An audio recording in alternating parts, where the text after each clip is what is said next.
حضرت حسین ابن علی رضی اللہ تعالیٰ عنہ اپنے نزدیک ایک دینی ضرورت سمجھ کر خدا کے لیے عزم کر چکے تھے۔ مشورہ دینے والوں نے ان کو خطرات سے آگاہ کیا، مگر مقصد کی اہمیت نے ان کو خطرات کا مقابلہ کرنے کے لیے مجبور کر دیا۔ ذی الحجہ 60 ہجری کی 3 یا 8 تاریخ کو آپ مکے سے کوفہ کے لیے روانہ ہو گئے۔ اس وقت یزید کی طرف سے مکے کا حاکم عمرو بن سعید بن العاص مقرر تھا۔ اس کو ان کی روانگی کی خبر ملی تو چند آدمی راستے پر ان کو روکنے کے لیے بھیجے۔ حضرت حسین رضی اللہ تعالیٰ عنہ نے واپسی سے انکار فرمایا اور آگے بڑھ گئے۔ راستے میں فرزوق شاعر عراق کی طرف سے آتا ہوا ملا۔ حضرت حسین رضی اللہ تعالیٰ عنہ کو دیکھ کر پوچھا کہ کہاں کا قصد ہے۔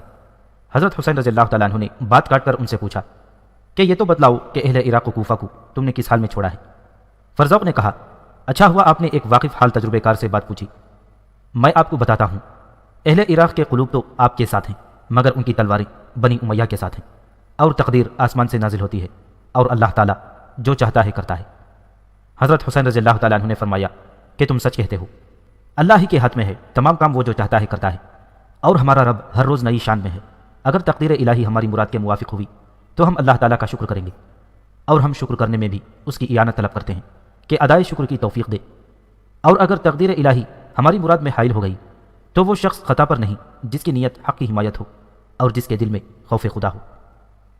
عبداللہ بن جعفر رضی اللہ تعالیٰ عنہ نے جب حضرت حسین رضی اللہ تعالیٰ عنہ کی روانگی کی خبر پائی تو ایک خط لکھ کر اپنے بیٹوں کے ہاتھ روانہ کیا کہ تیزی سے پہنچیں اور راستے میں حضرت حسین کو دے دیں۔ خط کا مضمون یہ تھا، میں خدا کے لیے آپ سے سوال کرتا ہوں کہ آپ میرا خط پڑھتے ہی مکے کی طرف لوٹ آئیں۔ میں محض خیر خواہانہ عرض کر رہا ہوں، مجھے آپ کی ہلاکت کا خطرہ ہے، اور خوف ہے کہ آپ کے سب اہل بیت اور اصحاب کو ختم کر دیا جائے، اور اگر خدا نخواستہ آپ آج ہلاک ہو گئے تو زمین کا نور بجھ جائے گا، کیونکہ آپ مسلمانوں کے پیشوا اور ان کے آخری امید ہیں۔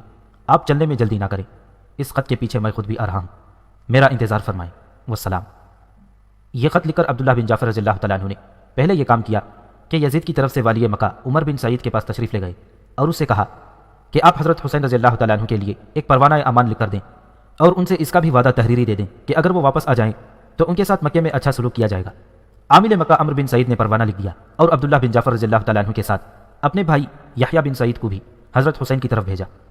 یہ دونوں راستے میں جا کر حضرت حسین سے ملے اور عمرو بن سعید کا خط ان کو سنایا اور اس کی کوشش کی کہ لوٹ جائیں۔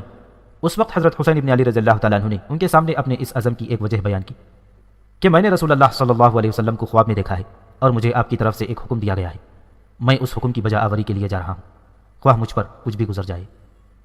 انہوں نے پوچھا کہ وہ خواب کیا ہے؟ فرمایا کہ آج تک میں نے وہ خواب کسی سے بیان کیا ہے نہ کروں گا، یہاں تک کہ میں اپنے پروردگار سے جا ملوں۔ بالآخر حضرت حسین رضی اللہ تعالیٰ عنہ کو اپنی جان اور اولاد کے خطرات اور سب حضرات کی خیر خواہانہ مشوروں نے بھی ان کے اس عزم مصمم میں کوئی کمزوری پیدا نہ کی، اور وہ کوفہ کے لیے روانہ ہو گئے۔ عبید اللہ ابن زیاد جو کوفہ میں اسی لیے حاکم مقرر کیا گیا تھا کہ وہ حضرت حسین ابن علی کے مقابلے میں سخت سمجھا گیا، اس کو جب حضرت حسین رضی اللہ تعالیٰ عنہ کی روانگی کی اطلاع ملی تو اس نے اپنی پولیس کے افسر حسین بن نمیر کو آگے بھیجا کہ قادسیہ پہنچ کر مقابلے کی تیاری کرے۔ حضرت حسین رضی اللہ تعالیٰ عنہ جب مقام حاضر پر پہنچے تو اہل کوفہ کے نام ایک خط لکھ کر قیس بن مسرید کے ہاتھ روانہ کیا۔ خط میں اپنے آنے کی اطلاع اور جس کام کے لیے ان کو اہل کوفہ نے بلایا تھا اس میں پوری کوشش کرنے کی ہدایت دی۔ قیس جب یہ خط لے کر قادسیہ تک پہنچے تو یہاں عبید اللہ ابن زیاد کی پولیس کے انتظامات تھے، ان کو گرفتار کر کے ابن زیاد کے پاس بھیج دیا گیا۔ ابن زیاد نے ان کو حکم دیا کہ قصر امارت کی چھت پر چڑھ کر معاذ اللہ حضرت حسین ابن علی پر سب و شتم اور لعن طعن کریں۔ قیس چھت پر چڑھ گئے اور اللہ تعالیٰ کی حمد و ثنا کے بعد با آواز بلند کہا، اے اہل کوفہ، حسین ابن علی حضرت رسول کریم صلی اللہ علیہ وسلم کی صاحبزادی فاطمہ رضی اللہ تعالیٰ عنہ کے صاحبزادے اور اس وقت خلق خدا میں سب سے بہتر ہیں، میں تمہاری طرف ان کا بھیجا ہوا قاصد ہوں، وہ مقام حاضر تک پہنچ چکے ہیں، تم ان کا استقبال کرو۔ اس کے بعد ابن زیاد کو برا بھلا کہا اور حضرت علی رضی اللہ تعالیٰ عنہ کے لیے دعائے مغفرت فرمائی۔ ابن زیاد ان کی دلیری اور جاں بازی پر حیران رہ گیا، حکم دیا کہ ان کو قصر کی بلندی سے نیچے پھینک دیا جائے۔ ظالموں نے ان کے اس حکم کی تعمیل کی، قیس نیچے گر کر ٹکڑے ٹکڑے ہو گئے۔ حضرت حسین ابن علی رضی اللہ تعالیٰ عنہ کوفہ کی طرف بڑھ رہے تھے، راستے میں ایک پڑاؤ پر اچانک عبداللہ ابن متی سے ملاقات ہو گئی۔ وہ حضرت حسین کو دیکھ کر کھڑے ہو گئے اور عرض کیا کہ میرے ماں باپ آپ پر قربان ہوں، آپ کہاں جا رہے ہیں اور کیا مقصد ہے؟ حضرت حسین رضی اللہ تعالیٰ عنہ نے اپنا ارادہ بتلایا۔ عبداللہ بن متی رضی اللہ تعالیٰ عنہ نے آہوزاری سے عرض کیا، اے ابن رسول اللہ، میں تمہیں اللہ کا اور عزت اسلام کا واسطہ دے کر کہتا ہوں کہ آپ اس ارادے سے رک جائیں۔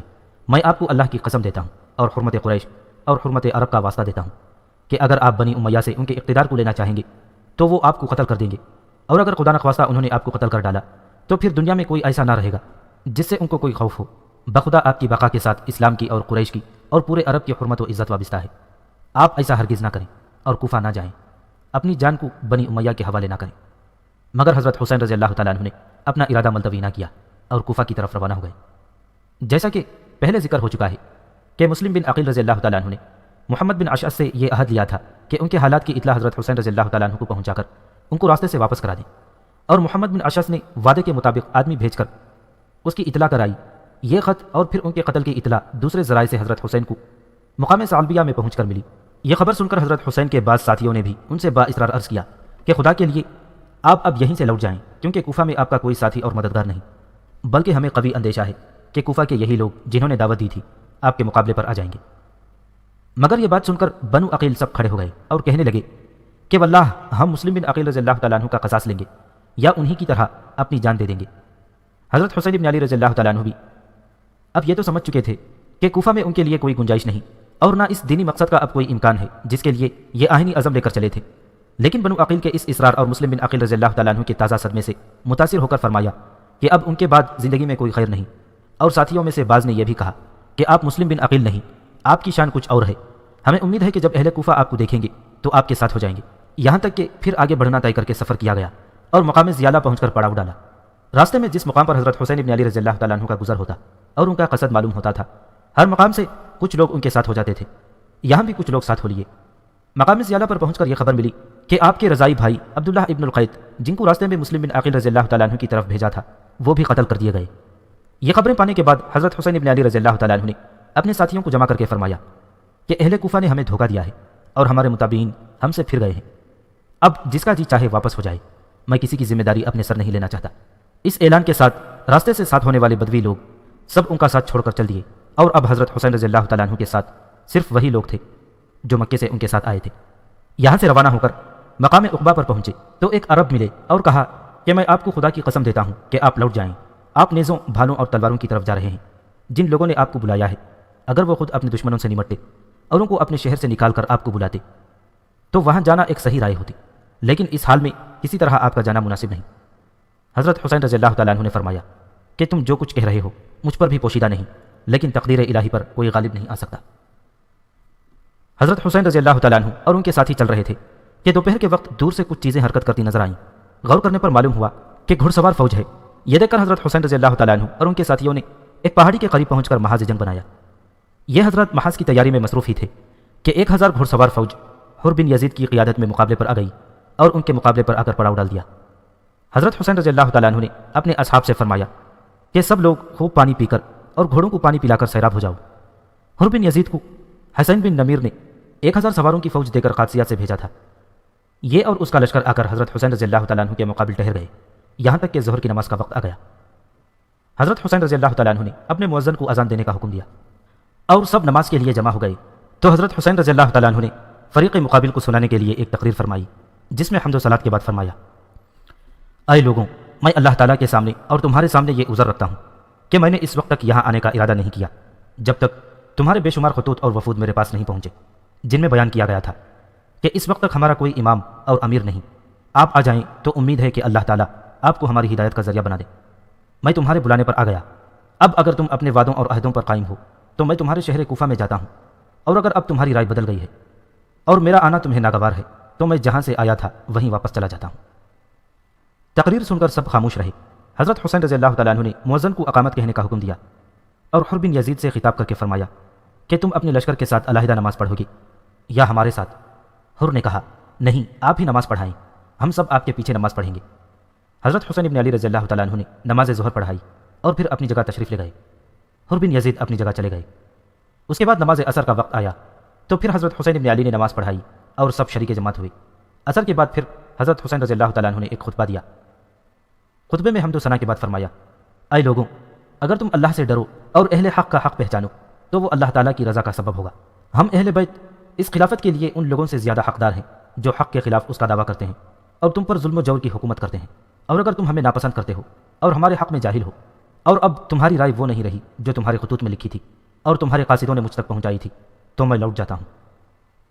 اس وقت حر بن یزید نے کہا، ہمیں ان خطوط اور وفود کی کچھ خبر نہیں کہ وہ کیا ہیں اور کس نے لکھے ہیں۔ حضرت حسین رضی اللہ تعالیٰ عنہ نے 2 تھیلے خطوط سے بھرے ہوئے نکالے اور ان کو ان لوگوں کے سامنے انڈیل دیا۔ حر نے کہا، بہرحال ہم ان خطوط کے لکھنے والے نہیں ہیں، اور ہمیں امیر کی طرف سے یہ حکم ملا ہے کہ ہم آپ کو اس وقت تک نہ چھوڑیں جب تک ابن زیاد کے پاس کوفہ نہ پہنچا دیں۔ حضرت حسین رضی اللہ تعالیٰ عنہ نے جواب دیا کہ اس سے تو موت بہتر ہے۔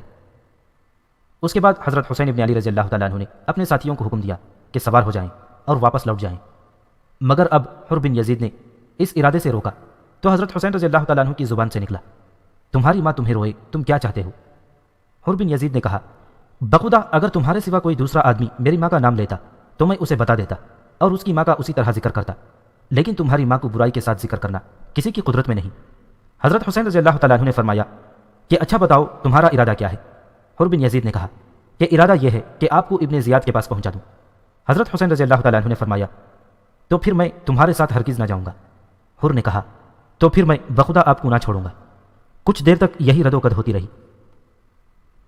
پھر حر بن یزید نے کہا کہ مجھے آپ سے قتال کرنے کا حکم نہیں دیا گیا، بلکہ حکم یہ ہے کہ میں آپ سے اس وقت تک جدا نہ ہوں جب تک آپ کو کوفہ نہ پہنچا دوں۔ اس لیے آپ ایسا کر سکتے ہیں کہ کوئی ایسا راستہ اختیار کریں جو نہ کوفہ پہنچائے اور نہ مدینہ، یہاں تک کہ میں ابن زیاد کو خط لکھوں اور آپ بھی یزید کو یا ابن زیاد کو لکھیں، شاید اللہ تعالیٰ میرے لیے کوئی ایسا مخلص پیدا کر دیں کہ میں آپ کے مقابلے اور آپ کی ایزا سے بچ جاؤں۔ اس لیے حضرت حسین رضی اللہ تعالیٰ عنہ نے عزیب اور قادسیہ کے راستے سے بائیں جانب چلنا شروع کر دیا اور حر بن یزید اپنے لشکر کے ساتھ ان کے ساتھ چلتا رہا۔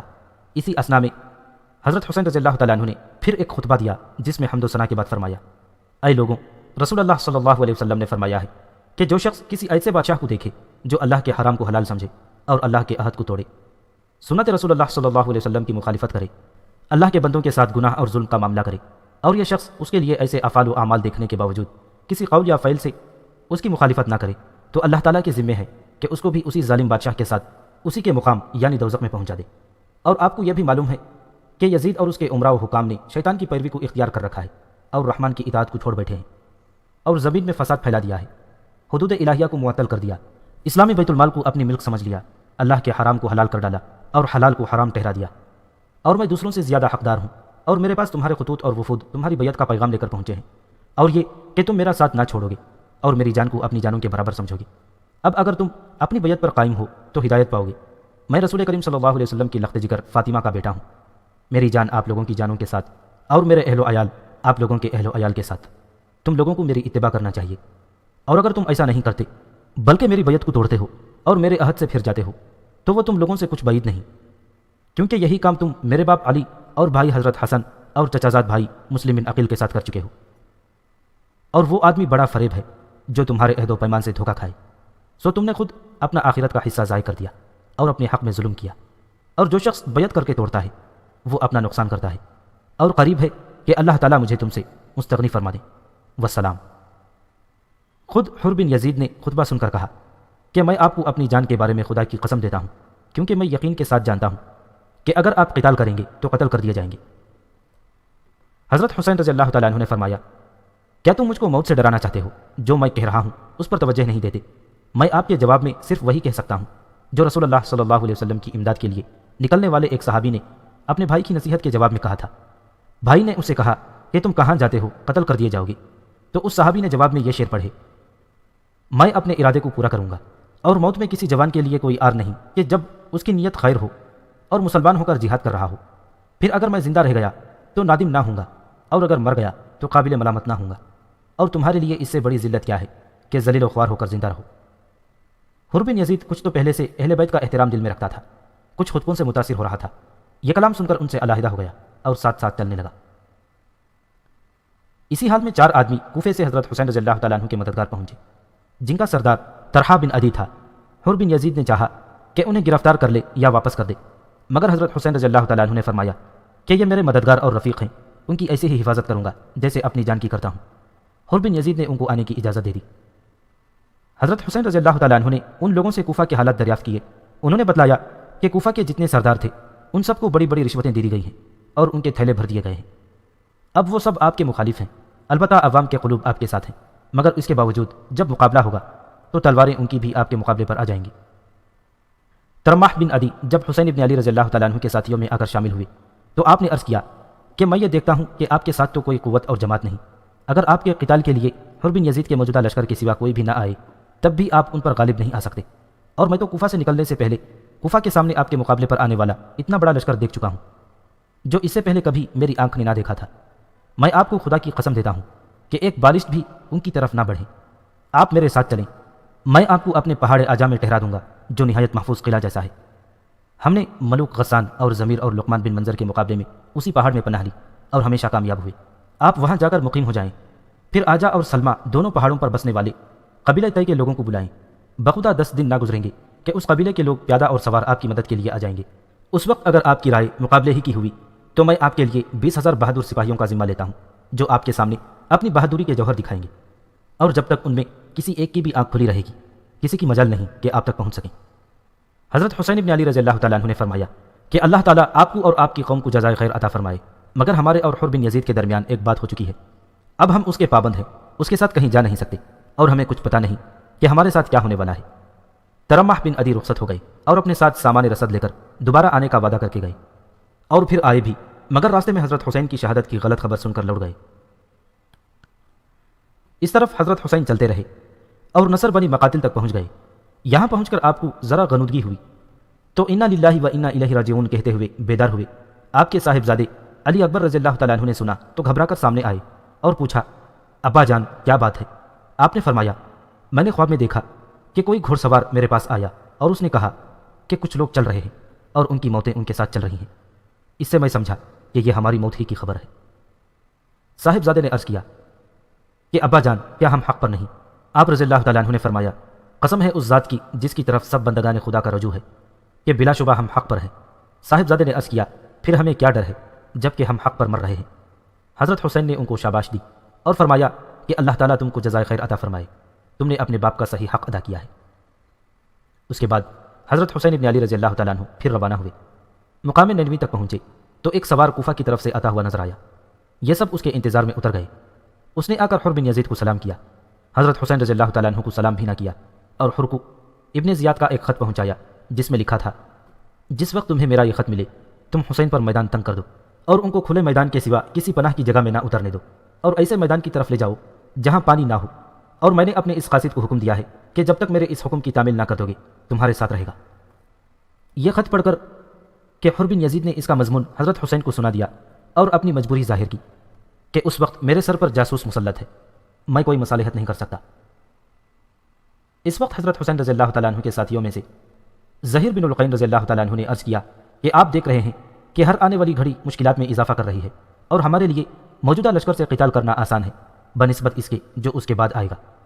حضرت حسین رضی اللہ تعالیٰ عنہ نے فرمایا کہ میں قتال میں پہل نہیں کرنا چاہتا۔ ظہیر بن القین رضی اللہ تعالیٰ عنہ نے عرض کیا کہ آپ قتال کی ابتدا نہ کریں، بلکہ ہمیں اس بستی میں لے جائیں جو حفاظت کی جگہ ہے اور دریائے فرات کے کنارے پر ہے، اس پر اگر یہ لوگ ہمیں وہاں جانے سے روکیں تو ہم قتال کریں گے۔ آپ رضی اللہ تعالیٰ عنہ نے پوچھا کہ یہ کون سی بستی ہے؟ کہا گیا کہ بستی کا نام عقر ہے۔